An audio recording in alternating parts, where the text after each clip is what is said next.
जेठानी दो, पैसे लो। शहर के बीच बाजार में स्टॉल लगाए सिंघानिया मैंशन की मालकिन सुजाता जोर जोर से लोगों को आवाज लगा रही थी। हीरा है हीरा, मेरा बेटा हीरा है। जीरा है, बाकी सब जीरा है। श्वेता और सुजाता की आवाज सुनकर आसपास के गुजरने वाले लोग रुक रुक के उन्हें देख रहे थे। इस बीच बाजार से गुजरते हुए सुजाता की पड़ोसन पुष्पा की नजर उस पर पड़ती है। हे भगवान, इतने करोड़पति लोगों का अचानक ये हाल हो गया।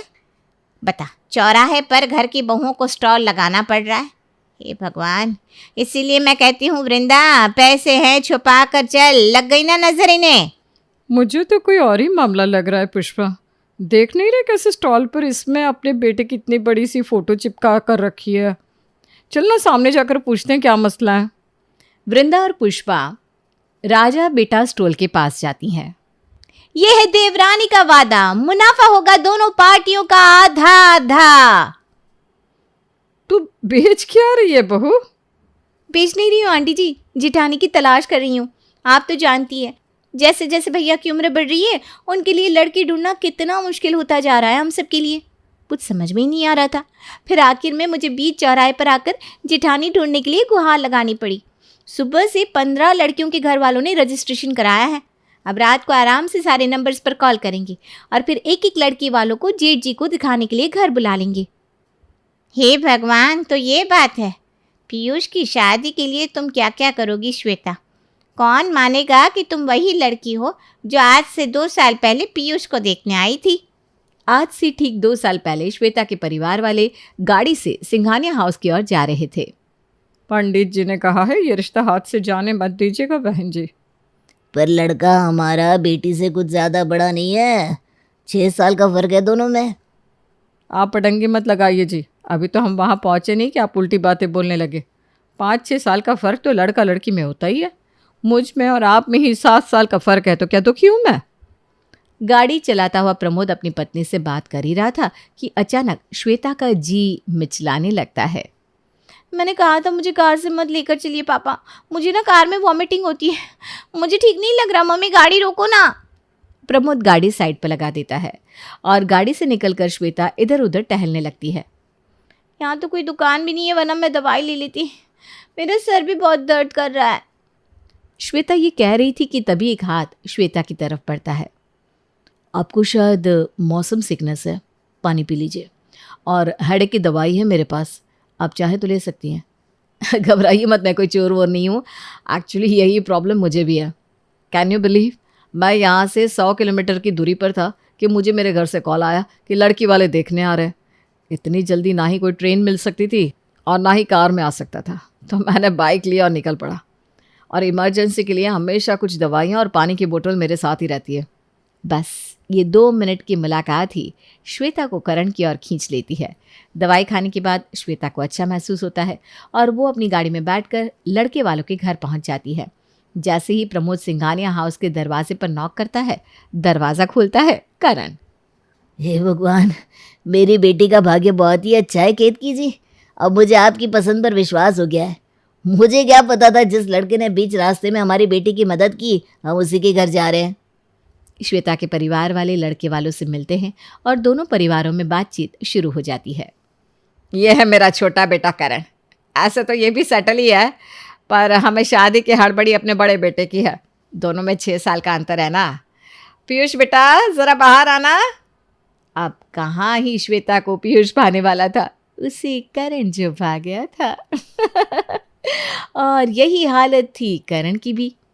आंटी जी मुझे माफ़ कीजिएगा, अगर मैं सीधा पीयूष से मिली होती तो मैं शायद हाँ भी कर देती, पर इत्तेफाक से मुझे रास्ते में करण मिल गए थे और मन में किसी और को रख कर किसी और को हाँ करना मुझे सही नहीं लगता।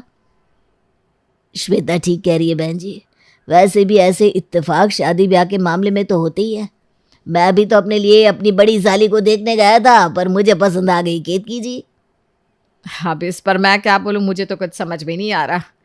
हे भगवान, इतनी मुश्किल से तो एक परिवार आया था पीयूष को देखने। तू क्या कहता करण, तुझे कैसी लगी श्वेता? मुझे श्वेता पसंद है भैया। हम कुछ देर रुक जाते हैं, जब आपकी शादी हो जाएगी उसके बाद ही हम शादी करेंगे। तो अभी सिर्फ दोनों बच्चों का नेक कर देते हैं, ये बात हम दोनों परिवारों के बीच में रहेगी, फिर तो ठीक रहेगा ना सुजाता जी। और कुछ इस तरह करण और श्वेता का रिश्ता हो जाता है। ऐसे मुंह लटका कर मत बैठिए केतकी जी, उसी घर में जा रही है हमारी लड़की जिस घर में आप चाहती थी। पर एक बार नेग होने के बाद लड़की वाले कितने ही दिन इंतजार करने वाले थे, और लड़के के परिवार वालों पर प्रेशर बना बना कर 6 महीने के अंदर अंदर ही प्रमोद अपनी बेटी की शादी करण से करवा देता है। अपने ससुराल आते ही श्वेता एक अच्छी बहू की तरह अपने ससुराल की सारी जिम्मेदारियां उठा लेती है। खाने के टेबल पर करण की शादी हो गई, मेहमान भी चले गए, कब तक आनाकानी करेगा आपका बेटा सुजाता जी? आपको अंदाज़ा भी है लोग क्या कहते हैं? लोगों को तो लगने लगा है कि इसमें कोई कमी है। जब लोगों ने मेरे सपोर्ट में चीज़ें कही थी तो वो पराए थे, और आज जब मेरे अगेंस्ट बातें हो रही है तो आपको वो बातें तवज्जो देने लायक लग रही है। खैर छोड़िए, देखिए पापा, मैंने कभी आनाकानी नहीं की, आप लोग लड़की लाएंगे तब तो मैं हाँ करूँगा। आप भी क्या नई बहू के सामने ये बातें लेकर बैठ गए? सच ही तो कह रहा है बेचारा। शादी के काम में हम भी कहाँ ज़्यादा लड़कियां देख पा रहे थे पीयूष के लिए। पर अब मैं देर नहीं करूँगी, जल्द से जल्द एक अच्छी सी लड़की अपने बेटे के लिए ढूंढ कर ले आऊँगी। मैं भी इस मिशन में आपके साथ हूँ मम्मी जी। मैं अपनी सारी सहेलियों को कह देती हूँ कि मेरे ससुराल में मोस्ट एलिजिबल बैचलर है। हो सकता है मेरी कोई सहेली मेरी जेठानी बनकर घर में आ जाए। और इस तरह सुजाता और श्वेता मिलकर लड़की की तलाश में लग जाते हैं। हर रोज़ श्वेता कम से कम 10 लड़की का बायोडेटा और फोटोज़ अपने फ़ोन पर मंगवाती, पर जब भी वो तस्वीर श्वेता और पीयूष को दिखाती, पीयूष एक ही बात कहता, वो बात नहीं है लड़की में। अरे तू ही देख, इसकी शक्ल देखकर ऐसा नहीं लगता कि ये कुछ ज़्यादा ही शातिर है? 8 महीने हो गए मेरी शादी को भैया। पिछले 8 महीने में 800 से ऊपर रिश्ते मैं आपके लिए लेकर आई, पर आप तो किसी लड़की के परिवार वालों से मिलना ही नहीं चाहते। सबको तस्वीर देखकर ही इनकार कर देते हैं। अब तुम मुझे देखो और इन लड़कियों को देखो। अरे मेरे हिसाब से तो रिश्ते लाया करो। श्वेता मैट्रिमोनियल साइट पर अपने जेठ का प्रोफाइल बना देती है और इस प्रोफाइल से लड़की के परिवार वालों से बातचीत करने लगती है। एक नहीं, दो नहीं, न जाने कितने ही रिश्ते श्वेता को पसंद आते हैं, पर फिर वही बात हो जाती है। ये ऑनलाइन चीज़ मुझे समझ में नहीं आती। तू ही सोच, यहाँ मेरे बदले तू लड़की वालों से बात कर रही है। हो सकता है लड़की के परिवार में भी कुछ ऐसा ही चल रहा हो, और क्या पता ये लड़कियाँ फेक अकाउंट चला रही हो, कहीं हमसे पैसे लूट कर भाग ना जाए। मैं तो आपके चक्कर में परेशान हो गई हूँ भैया। मुझे तो कुछ और ही बात लग रही है। कुछ है जो आप छुपा रहे हैं। कहीं कोई पुराने प्यार का मसला तो नहीं है ना? तो ज़्यादा सोच रही है बहू, ऐसी कोई बात नहीं है। मेरा बेटा ये सब फालतूगिरी नहीं करता। और अपनी जेठानी ढूंढते ढूंढते श्वेता इतनी परेशान हो जाती है कि एक रोज़ शहर के बाजार में स्टॉल लगाकर ज़ोर ज़ोर से नारे लगाना शुरू कर देती है। भगवान करे तेरा ये नुस्खा काम आ जाए बेटा, और तुझे अपनी जेठानी मिल जाए। और कोई रास्ता भी तो नहीं है आंटी जी। अब तो रिश्तेदारों ने, मीडिएटरों ने रिश्ते भेजने बंद कर दिए हैं, तो यही रास्ता बचा था। अब मैं भैया को किसी लड़की की तस्वीर दिखाऊंगी ही नहीं, सीधा लड़की वालों को घर पर बुला लूँगी। और पीयूष को बिना बताए श्वेता लड़की वालों को घर पर बुला लेती है। हमने तो काफ़ी देर बात कर ली, आपने लड़की को भी देख लिया, अब हम भी ज़रा लड़के को देखना चाहते हैं, बुलाइए ना लड़के को। पीयूष बेटा बाहर आना तो। लड़की वाले पीयूष से सवाल जवाब करते हैं और उन्हें पीयूष पसंद आ जाता है, पर इसके पहले कि वो लोग कुछ कहते हैं, आप लोगों का दिल बहुत बड़ा है आंटी जी, मानना पड़ेगा। वरना जो भी मेरे लिए रिश्ता लेकर आता है पहली बात यही पूछता है कि घर का बड़ा बेटा अब तक कमारा क्यों है, कहीं इसमें कोई कमी तो नहीं है। और पीयूष की ये बात सुनकर मेनका के दिमाग में भी यही बात आ जाती है, और हाँ हाँ करती मेनका बहाना बनाकर अपनी बेटी को लेकर रफ्फू चक्कर हो जाती है, और होता होता रिश्ता फिर से टूट जाता है। हे भगवान, अब तो मैं स्टॉल लगाने जाऊंगी तो स्टॉल पर भी कोई नहीं आएगा। ये क्यों किया भैया आपने? क्या ज़रूरत थी उन लोगों को ये बात बताने की कि आपके भोलेपन के चक्कर में होता होता रिश्ता टूट गया? अब तो लगता है अखबार में इश्तहार ही देना पड़ेगा। तो दे देना बहू, इंतज़ार किस बात का है तुझे? ऐसा वैसा इश्तिहार नहीं, इस बार कुछ ऐसा करूंगी मैं मम्मी जी कि भैया अगर शादी के मंडप से उठकर भागेंगे भी ना, तब भी लड़की वाले उन्हें पकड़कर मंडप में बिठा देंगे, क्योंकि इस रिश्ते में हम देंगे दहेज लड़की वालों को। पैसे लो, जिठानी दो।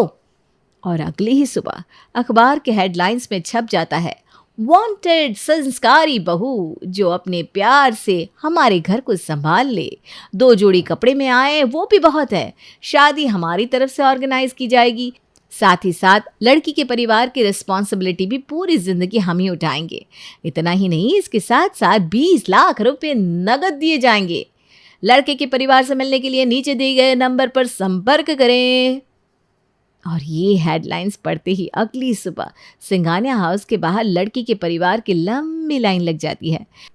कोई दरवाज़ा तोड़कर अंदर आने की कोशिश करने लगता है तो कोई पाइप से चढ़कर ऊपर आने की।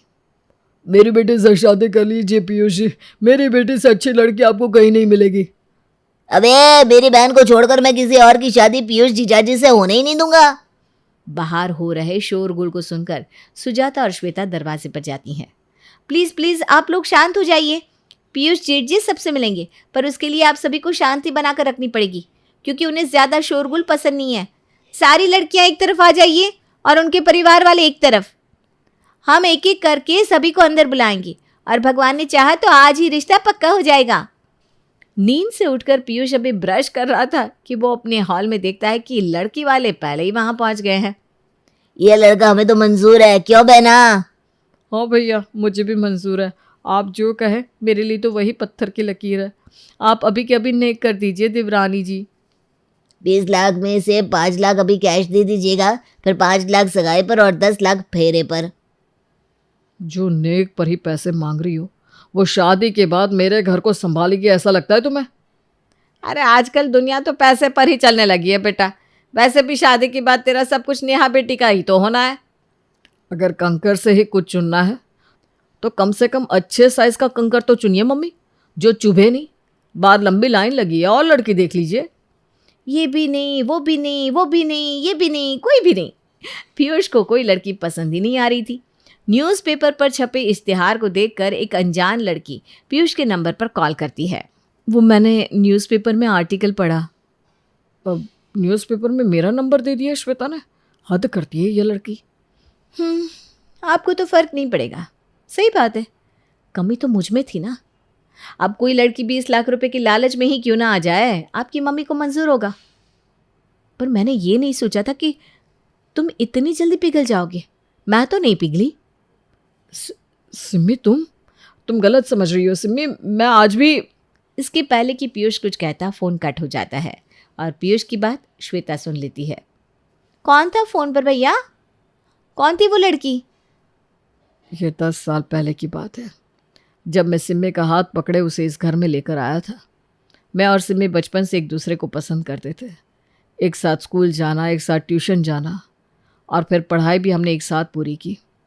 इसी बीच जब पापा का बिजनेस डूबने लगा और मुझे पढ़ाई छोड़नी पड़ी, उस वक्त सिम्मी ने मेरा बहुत साथ दिया और उसके साथ के कारण ही मैं इतना बड़ा अंपायर खड़ा कर पाया। जब तक पीयूष सबकी सुनकर कर रहा था वो सबसे अच्छा था, पर जिस दिन उसने अपनी पसंद की लड़की से शादी करनी चाहिए तो वो बुरा हो गया। सिम्मी को मेरे सामने देखते ही मेरी माँ के अंदर का सारा प्यार मर गया और न जाने वो कौन सी औरत बन गई। कहाँ हम रॉयल लोग और कहाँ ये लड़की? इसके कपड़े देख रहे हो तुम? और चढ़ाइए लाड साहब को सर पर। तुम अपना क्लास कैसे भूल सकते हो बेटा? इस लड़की के पापा एक दुकान में काम करते हैं। तो क्या हो गया पापा, क्या फ़र्क पड़ता है? मुझे नहीं पता। मैंने सिम्मी को वादा किया है, अगर मैं शादी करूँगा तो मैं सिम्मी से ही करूँगा, वरना नहीं करूँगा। दूसरी जगह तेरी शादी तो मैं करवा कर रहूँगी, पर उसके पहले इस काली नागिन को यहाँ से निकाल। तुम नौकरों को मैंने पैसे तुम्हारे मुंह देखने के लिए दिए हैं। धक्के मारो और निकाल दो इस लड़की को बाहर। पीयूष सिम्मी की ओर भागता है कि सुजाता कहती है, अगर इस लड़की की तरफ तूने एक कदम भी और बढ़ाया तो आज के बाद तुझे अपनी माँ जिंदा नहीं मिलेगी। अपनी माँ की ममता और अपनी प्रेमिका के प्यार के बीच पीयूष का जीवन फंस कर रह जाता है। वो आज भी मेरे इंतज़ार में है, आज भी। इसीलिए आप हर रिश्ते को मना करते रहते हैं। हे भगवान, मैं इस बात को कैसे समझ नहीं पाई। कुछ भी करना पड़े भैया, चाहे मुझे अब कुछ भी करना पड़े, पर मेरी जेठानी तो सिम्मी भाभी ही बनेगी। और बिना देरी किए करण और श्वेता सभी के बीच इस बात को छेड़ देते हैं। आज तक नहीं भूले तुम उस लड़की को? पीयूष की माँ, इसे किसी पंडित के पास लेकर जाइए और झड़वाइए। पागल हो गया है लड़की के चक्कर में। भैया पागल नहीं हुए हैं पापा, दिमाग तो आप सबका फिर गया है। उस वक्त मैं घर पर नहीं था। अगर मुझे इस बात का ज़रा भी अंदाज़ा होता तो मैं भैया के साथ इतना गलत कभी नहीं होने देता। कौन से ज़माने में जी रहे हैं आप लोग कि लड़का अगर अपने पसंद की लड़की ले आए तो घर की इज्जत चली जाती है। आज पैसे के लालच में कैसे कैसे लोग रिश्ते लेकर आ रहे हैं। वो आपको मंजूर है क्योंकि वो एक अरेंज मैरिज होगी। ये तुम पापा से किस तरह से बात कर रहे हो? चुप हो जाओ करण। तो आप पापा मम्मी के साथ यहीं रहिए भैया। मैं और श्वेता अपनी भाभी के पास जा रहे हैं और उसी घर में रहेंगे। ये कहकर अपनी पत्नी का हाथ पकड़कर करण घर छोड़कर जाने लगता है। तभी सुजाता कहती है, बहुत हो गया जी, हमने बहुत गलत कर दिया अपने बेटे के साथ। शायद ऐसा अगर हमने करण के साथ किया होता तो हमें वो उसी वक्त छोड़कर चला गया होता, पर पीयूष ने ऐसा नहीं किया, और ना ही उसने अपने प्यार को छोड़ा और ना ही अपने परिवार को। मुझे क्या समझा रही है? आप अपने बेटे को समझाइए। शादी के पहले क्या कोई देवर भाभी के घर जाता है? शोभा देता है क्या ये सब? पंडित को कहकर शादी की तारीख निकलवाइए। और आखिरकार श्वेता को उसकी जिठानी मिल ही जाती है और पीयूष को उसका बचपन का प्यार और सिंघानिया मैंशन फिर से खुशहाल हो जाता है।